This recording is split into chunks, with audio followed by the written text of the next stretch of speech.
ina ninyong lahat. Lisa Marcos, naalala mo? Nagpadala ka sa akin ng video. You sent me written instructions. Anong nakalagay doon sa envelope? DepEd! Anong ginawa ko? Binigay ko sa DepEd! Putak na mo ka! Sasabihin nyo sa mga tao, nakaw yan, confidential funds yan. Niwala nga kayong isang proof na hindi nyo nga nilabas na wala pang confidential funds, meron ng white envelope. Bongbong Marcos, presidente ka, may speaker ka na involved sa bribery ng Supreme Court justices. May video, may kaso, may witnesses. Hindi mo tinanggal yung speaker mo. Pinabayaan mo siya abusuhin ang pera ng bayan. Namimigay ng pera na para bang kanya. Martin Romualdez, nangangampanya tayo.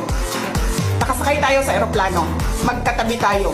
Nagre-reklamo ka, putang ina ka, walang pera. Kasi, ano sabi mo? Gium-um ni Lisa Marcos o ni BBM ang kwarta. Reklamo ka ng reklamo sa akin. Ano sinabi ko sa'yo? Huwag ka mag-alala. Lahat ng gusto tumulong sa akin, ipapadala ko sa iyo. Kunin mo lahat. Wala ka ng pera.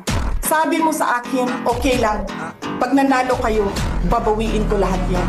Ang buong akala ko, babawiin mo sa negosyo mo. Legitimate businessman ka naman eh. Mina, pagsira sa kalikasan, media, tanggap ka sa Pogo. Pinaalis nyo lahat ng kompetisyon ninyo, naiiwan ang Pogo mo. May nagsasabi pa, tumatanggap ka sa smuggling, sa droga, tapos kuha ka sa National Treasury. Akin ito, babawiin ko lahat. Masakit sa akin, Martin, hindi yung pagsira ng pangalan ko eh. Ang masakit sa akin, maalis mo man ako sa presidential race, hindi pa rin ikaw ang presidente. King ina mo. Walang buboto sa'yo. Please lang. Wala. Hindi ka nga dumadaan ng contest eh. Kasi wala kang kalaban sa Tacloban. There is nothing in you except money. Yan lang, Martin. Harapin mo yung katotohanan. Walang walang boboto sa'yo. Senador man, Vice President man, President man, walang boboto sa'yo.